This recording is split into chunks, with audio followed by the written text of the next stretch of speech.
ಎಲ್ಲರಿಗೂ ನಮಸ್ಕಾರ.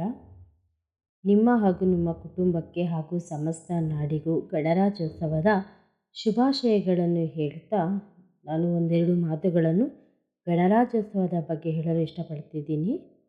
ನಾವು ಜನವರಿ 26, 2025 ಈ ಸತಿ ಭಾನುವಾರ ಬಂದಿದೆ.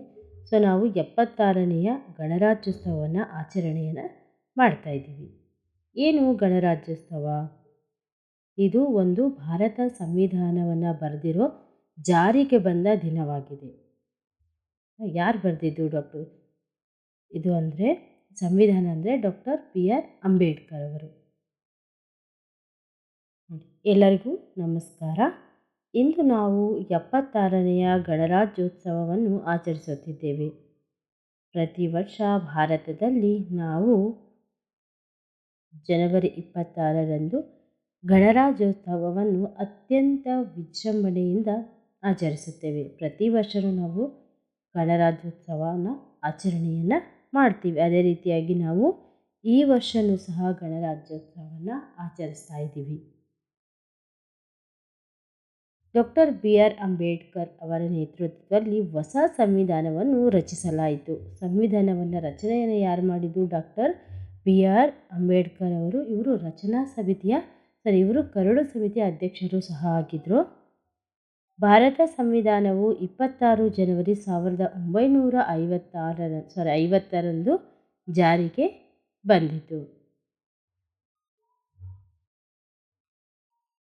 ಇಂದು ಶಾಲಾ ಕಾಲೇಜುಗಳಲ್ಲಿ ಧ್ವಜಾರೋಹಣವನ್ನು ಹಾಗೂ ಭಾರತದ ಸ್ವಾತಂತ್ರ್ಯಕ್ಕಾಗಿ ಹೋರಾಟವನ್ನು ಮಾಡಿದವರನ್ನು ಸ್ಮರಿಸುತ್ತೇವೆ ಹಾಗೂ ಸಾಂಸ್ಕೃತಿಕ ಕಾರ್ಯಕ್ರಮಗಳನ್ನು ನಡೆಯುತ್ತವೆ ಅಲ್ವಾ. ಈ ದಿನದಂದು ಶಾಲಾ ಕಾಲೇಜುಗಳಲ್ಲಿ ಧ್ವಜವನ್ನು ಹಾರಿಸ್ತಾರೆ ಹಾಗೂ ಸ್ವಾತಂತ್ರ್ಯಕ್ಕಾಗಿ ಹೋರಾಟ ಮಾಡಿದವರ ಒಂದು ಸ್ಮರಣೆಯನ್ನು ಸಹ ಮಾಡ್ತಾರೆ.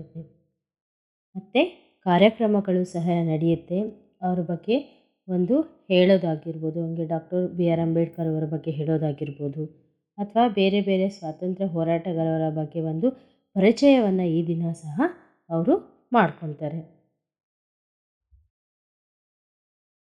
ಅತ್ಯಂತ ಮುಖ್ಯವಾಗಿ ಇಂದು ನವದೆಹಲಿಯಲ್ಲಿ ಇಂಡಿಯಾ ಗೇಟ್ನಲ್ಲಿ ಭಾರತದ ರಾಷ್ಟ್ರಪತಿಗಳಿಂದ ರಾಷ್ಟ್ರ ಧ್ವಜವನ್ನು ಹಾರಿಸಲಾಗುತ್ತದೆ ಹಾಗೂ ಇಲ್ಲಿ ಮೆರವಣಿಗೆಗಳು ನಡೆಸಲಾಗುತ್ತದೆ. ಇಂದು ಏನಾಗುತ್ತೆ, ಆ ದಿವಸ ಭಾರತದ ಒಂದು ಇಂಡಿಯಾ ಗೇಟಲ್ಲಿ ನಮ್ಮ ರಾಷ್ಟ್ರಪತಿಗಳಿಂದ ಧ್ವಜಾರೋಹಣವನ್ನು ಮಾಡಲಾಗುತ್ತದೆ ಹಾಗೂ ಇಲ್ಲಿ ಮೆರವಣಿಗೆ ಸಹ ನಡೆಸಲಾಗುತ್ತದೆ. ವೀರ ಸೈನಿಕರಿಗೆ ಪರಮವೀರ ಚಕ್ರ, ಅಶೋಕ ಚಕ್ರ ಮತ್ತು ವೀರ ಚಕ್ರ ಪ್ರಶಸ್ತಿಗಳನ್ನು ನೀಡಲಾಗುತ್ತದೆ. ಯಾರ್ಯಾರು ವೀರ ಮರಣವನ್ನು ಹೊಂದಿರುತ್ತಾರೆ, ಯಾರು ಸಾಹಸ ಮಾಡಿರ್ತಾರೆ ಅಂಥವರಿಗೆ ಈ ದಿನ ಏನಾಗುತ್ತೆ, ಪ್ರಶಸ್ತಿಗಳನ್ನು ನೀಡಿ ಗೌರವಿಸಲಾಗುತ್ತದೆ. ಸಂಕಷ್ಟದ ಸಮಯದಲ್ಲಿ ಧೈರ್ಯ ಪ್ರದರ್ಶಿಸಿದ ಮಕ್ಕಳು ಮತ್ತು ಜನಸಾಮಾನ್ಯರಿಗೂ ಪ್ರಶಸ್ತಿಗಳನ್ನು ನೀಡಲಾಗುತ್ತದೆ. ಜನಸಾಮಾನ್ಯರು ಯಾರಾದರೂ ಅಚೀವ್ಮೆಂಟ್ ಮಾಡಿದರೆ, ಏನಾದರೂ ಒಂದು ಸಾಹಸವನ್ನು ಮಾಡಿದ್ರೆ ಅಂಥವ್ರಿಗೆ ಈ ದಿನ ಏನಾಗುತ್ತೆ, ರಾಷ್ಟ್ರಪತಿಗಳಿಂದ ಒಂದು ಪ್ರಶಸ್ತಿಗಳನ್ನು ಇವರಿಗೆ ಸಿಗುತ್ತೆ.